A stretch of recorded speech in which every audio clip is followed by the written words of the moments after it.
नमस्कार, आप देख रहे हैं संपन्न भारत। आज की बात थोड़ी कड़वी है लेकिन ज़रूरी है, क्योंकि सवाल सिर्फ महंगाई का नहीं है। सवाल सिर्फ पेट्रोल, डीजल, राशन, सब्जी या दूध के दाम का नहीं है। सवाल ये है कि आखिर एक तरफ सरकार विकास के बड़े बड़े दावे कर रही है, भारत दुनिया की बड़ी अर्थव्यवस्थाओं में अपनी जगह बना रहा है, जीडीपी की रफ्तार तेज बताई जा रही है। दूसरी तरफ आम आदमी महीने की 25 तारीख आते आते अपनी जेब क्यों टटोलने लगा है। क्यों एक मध्यम वर्गीय परिवार के लिए घर चलाना हर साल मुश्किल होता जा रहा है। क्यों नौकरी, शिक्षा, इलाज या भविष्य की चिंता लगातार बढ़ रही है। और सबसे बड़ा सवाल, अगर सरकार के पास पैसा सीमित है तो वह पैसा आखिर कहां खर्च होना चाहिए। मुफ्त राशन पर, चुनावी भाषणों पर, कैश ट्रांसफर पर, सरकारी प्रचार पर, या फिर स्कूल, अस्पताल, रोजगार, रिसर्च और नई टेक्नोलॉजी पर। आज हम इसी सवाल की तह तक जाएंगे, लेकिन वीडियो के अंत तक जरूर बने रहिएगा, क्योंकि आखिर में हम उस सवाल पर आएंगे जिसका जवाब भारत के अगले 10-20 साल की दिशा तय कर सकता है।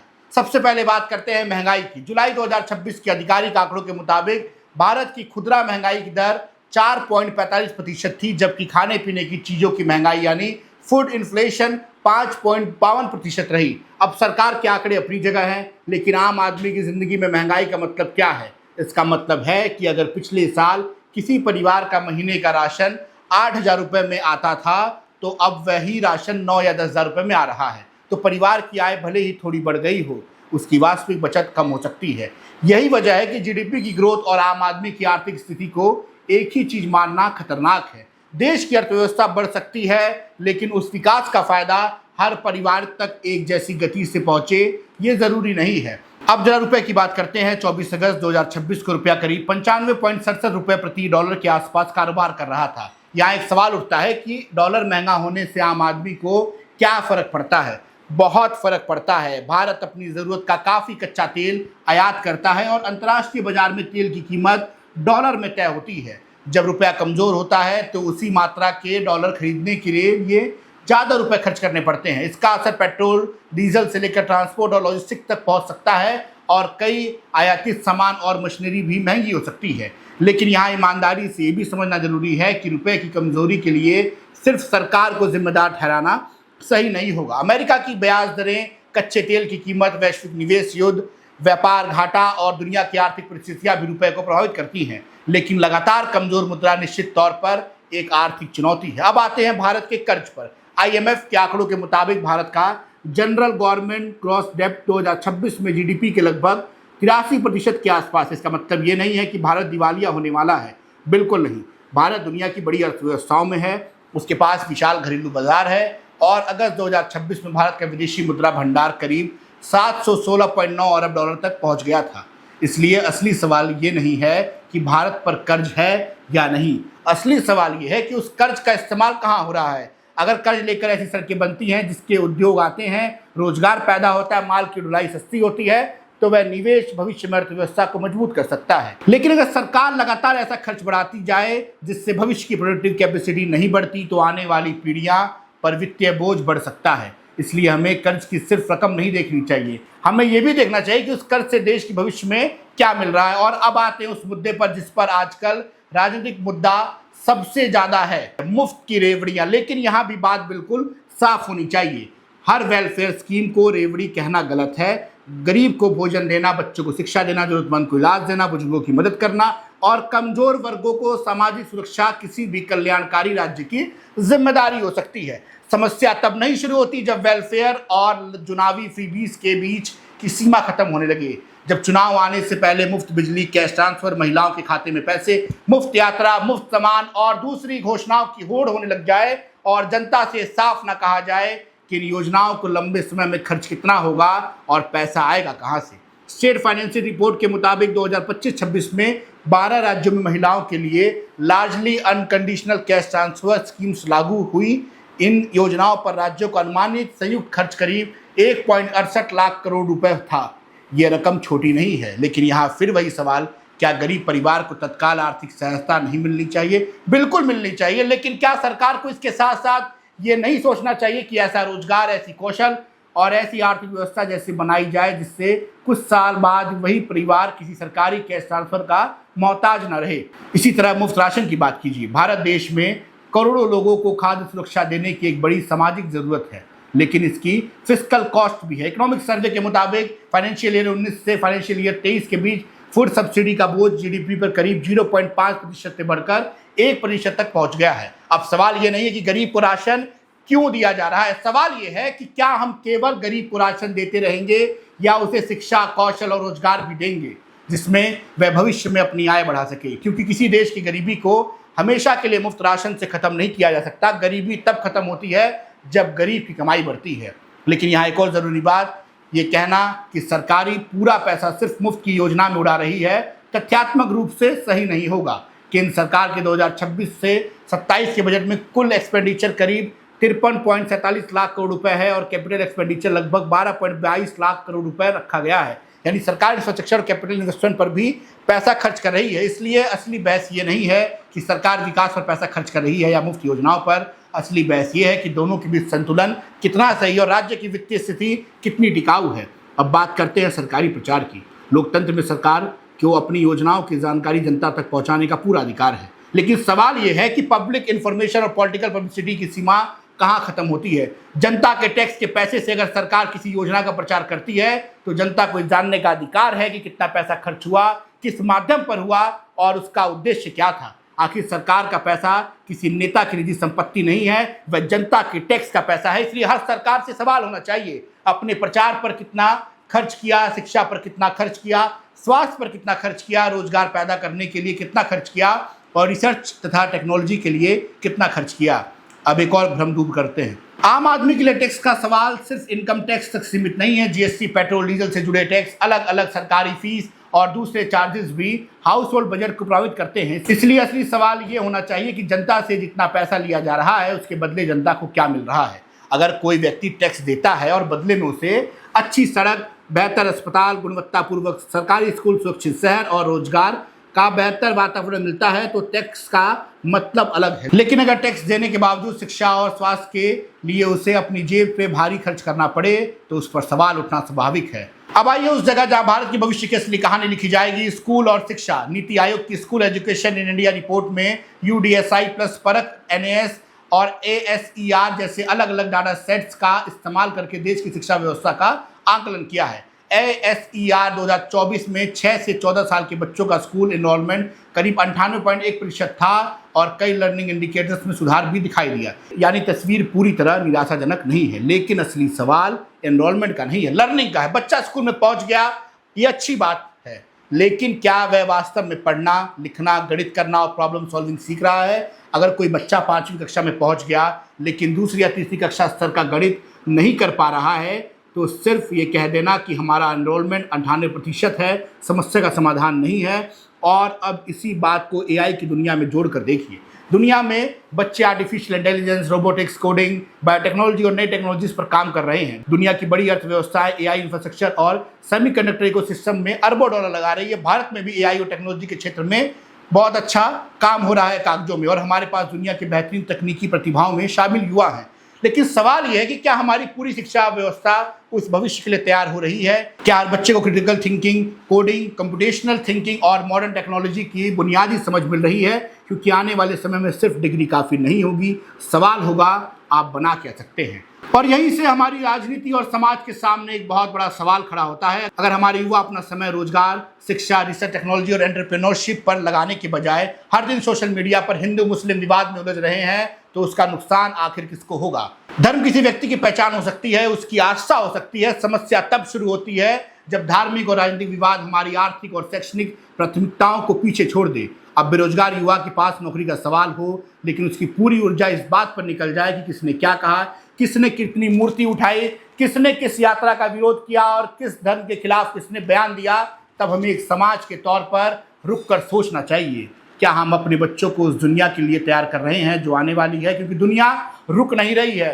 चीन एडवांस मैन्युफैक्चरिंग में निवेश कर रहा है, अमेरिका एआई और सेमीकंडक्टर टेक्नोलॉजी में भारी पैसा लगा रहा है, ताइवान सेमीकंडक्टर इकोसिस्टम में दुनिया की सबसे महत्वपूर्ण जगहों में से एक है, यूरोप ग्रीन टेक्नोलॉजी और एडवांस मैन्युफैक्चरिंग पर काम कर रहा है और दुनिया के अलग अलग देश अपने बच्चों को भविष्य की इकोनॉमी के लिए तैयार कर रहे हैं। भारत के पास ही बड़ा अवसर है, लेकिन यहाँ तो लोग कांवड़ यात्रा में, मूर्ति बिठाने में, हिंदू मुस्लिम करने में, बूथ अध्यक्ष बनने में, पन्ना प्रमुख बनने में पागल हुए हैं। लेकिन हमें तय करना होगा कि हमारे सबसे बड़ी राष्ट्रीय प्राथमिकता क्या है। अब इनोवेशन की बात करते हैं। WIPO के ग्लोबल इनोवेशन इंडेक्स 2025 में भारत 38वें स्थान पर था। ये भारत के लिए उपलब्धि भी है क्योंकि पिछले वर्षों में भारत इनोवेशन रैंकिंग में काफ़ी ऊपर आया है, लेकिन चीन 10वें स्थान पर था। इसलिए हमें खुश होने के साथ साथ आगे की दूरी भी देखनी होगी। इनोवेशन का मतलब सिर्फ स्टार्टअप और ऐप बनाना नहीं है। इनोवेशन का मतलब है research, patents, university laboratories, deep technology, biotechnology, semiconductor, robotics और ऐसी नई टेक्नोलॉजी जिसे दुनिया खरीदना चाहे। सवाल यह है कि भारत इन क्षेत्रों में दुनिया की अगली बड़ी कंपनी और टेक्नोलॉजीज कितनी तेजी से बना रहा है। अब ह्यूमन डेवलपमेंट की बात कीजिए। UNDP की ह्यूमन डेवलपमेंट रिपोर्ट 2025 में भारत 193 देशों में 130वें स्थान पर था। इसका मतलब ये नहीं है कि भारत की सारी कहानी खराब है, लेकिन ये ज़रूर बताता है कि GDP अकेला विकास का पैमाना नहीं हो सकता।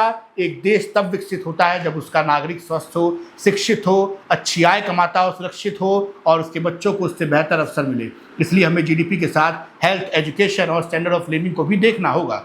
अब बात करते हैं शेयर बाजार की। भारत का स्टॉक मार्केट साइज ताइवान से काफ़ी बड़ा है, लेकिन एक दूसरी चिंता ज़रूर है। रॉयटर्स की रिपोर्ट के मुताबिक अक्टूबर 2024 से जून 2026 तक फॉरेन इन्वेस्टर्स ने भारतीय इक्विटीज से 50 अरब डॉलर से ज़्यादा की निकासी की और MSCI एमर्जिंग मार्केट इंडेक्स में भारत का वेट 12% से नीचे आ गया। इसके पीछे कई कारण हैं। Global interest rates, valuations, corporate earnings, oil prices, geopolitics और दूसरे बाजारों की एट्रैक्टिवनेस। इसलिए इसे सिर्फ भारत की अर्थव्यवस्था की विफलता कहना गलत होगा, लेकिन विदेशी निवेशकों की लगातार निकासी का वार्निंग सिग्नल मानकर उसके कारणों पर गंभीरता से चर्चा होनी चाहिए। अब एक सवाल, क्या भारत सच में पीछे जा रहा है? इसका ईमानदार जवाब है पूरी तरह तो नहीं। भारत बहुत कुछ आगे भी बढ़ा रहा है। डिजिटल पेमेंट्स का विस्तार हुआ, इंफ्रास्ट्रक्चर में निवेश हुआ, हाईवे नेटवर्क बढ़ा, रिन्यूएबल एनर्जी की क्षमता बढ़ी, स्टार्टअप इकोसिस्टम मजबूत हुआ है, स्पेस सेक्टर में भारत ने अपनी क्षमता दिखाई, इनोवेशन रैंकिंग में भारत ऊपर आया है और 2025 से 26 के लिए सरकार ने रियल GDP ग्रोथ का अनुमान 7.4% रखा है। इसलिए ये कहना कि भारत पूरी तरह बर्बादी की तरफ जा रहा है तथ्यात्मक रूप से गलत होगा। लेकिन दूसरी तरफ ये कहना सही नहीं होगा कि सिर्फ GDP बढ़ रही है इसलिए भारत के सामने कोई समस्या नहीं है। असली सवाल डेवलपमेंट की इक्वालिटी का है। अगर GDP बढ़ती है लेकिन अच्छे रोजगार पर्याप्त नहीं बनते, अगर इंफ्रास्ट्रक्चर बनता है लेकिन स्कूल में लर्निंग आउटकम्स कमज़ोर रहते हैं, अगर स्टार्टअप दिखते हैं लेकिन डीप टेक रिसर्च धीमी रहती है, अगर वेलफेयर स्कीम्स बढ़ती हैं लेकिन राज्यों की फिजिकल स्थिति पर दबाव आता है, तो हमें विकास के मॉडल पर सवाल करना ही होगा।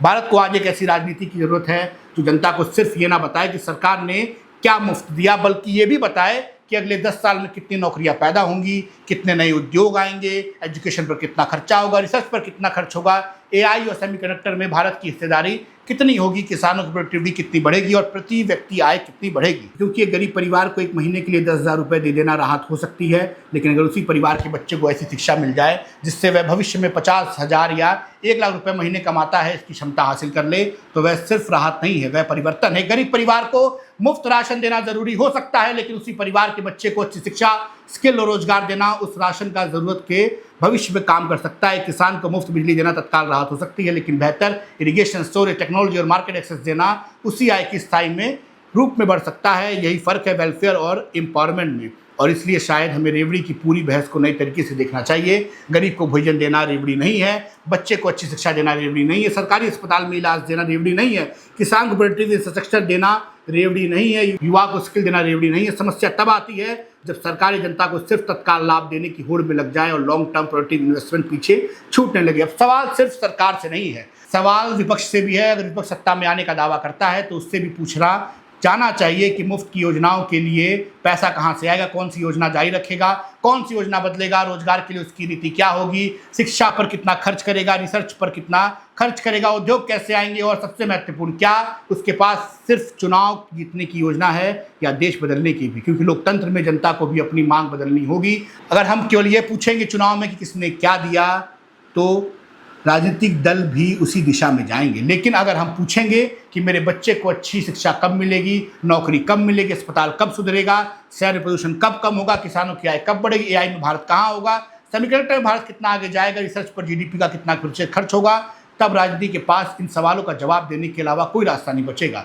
भारत की सबसे बड़ी लड़ाई हिंदू बनाम मुस्लिम नहीं है, भारत की सबसे बड़ी लड़ाई गरीबी, बेरोजगारी, कम्पेटिटिवली कमजोर लर्निंग आउटकम्स, रिसर्च की कमी, टेक्नोलॉजिकल कंपटीशन और बेहतर जीवन के अवसरों की है। और अगर हम आने वाली पीढ़ी को इन मुद्दों से हटाकर सिर्फ धार्मिक और राजनीतिक विवादों में उलझाने रखेंगे तो दुनिया आगे निकलती जाएगी और हम बहस करते रह जाएंगे। लेकिन अभी उम्मीद नहीं खत्म हुई है। हमारे पास सबसे बड़ी युवा आबादी है, हमारे पास इंजीनियरिंग टैलेंट है, हमारे पास IT सेक्टर है, स्टार्टअप इकोसिस्टम है, डोमेस्टिक मार्केट है, डिजिटल इंफ्रास्ट्रक्चर है, स्पेस कैपेबिलिटी है, फार्मास्यूटिकल इंडस्ट्रीज हैं और दुनिया की बड़ी कंपनियां भारत में अवसर देख रही हैं। यानी हमारे पास क्षमता की कमी नहीं है। असली सवाल है क्या हम अपनी क्षमता को सही दिशा दे रहे हैं। तो अगली बार जब कोई नेता मन से कहे कि हम आपको मुफ्त में ये देंगे, ये योजना दी, ये पैसा दिया, तो सवाल जरूर पूछिए, ठीक है, लेकिन अगले 10 साल में रोजगार कितना पैदा होगा, हमारे बच्चे की शिक्षा कितनी सुधरेगी, अस्पताल कितने बेहतर होंगे, रिसर्च कितनी बढ़ेगी, AI में भारत कहाँ पहुंचेगा, हमारी प्रति व्यक्ति आय कितनी बढ़ेगी और सबसे महत्वपूर्ण क्या मेरे बच्चे को मेरे मुकाबले बेहतर ज़िंदगी मिलेगी। क्योंकि किसी भी देश की असली तरक्की इस बात से नहीं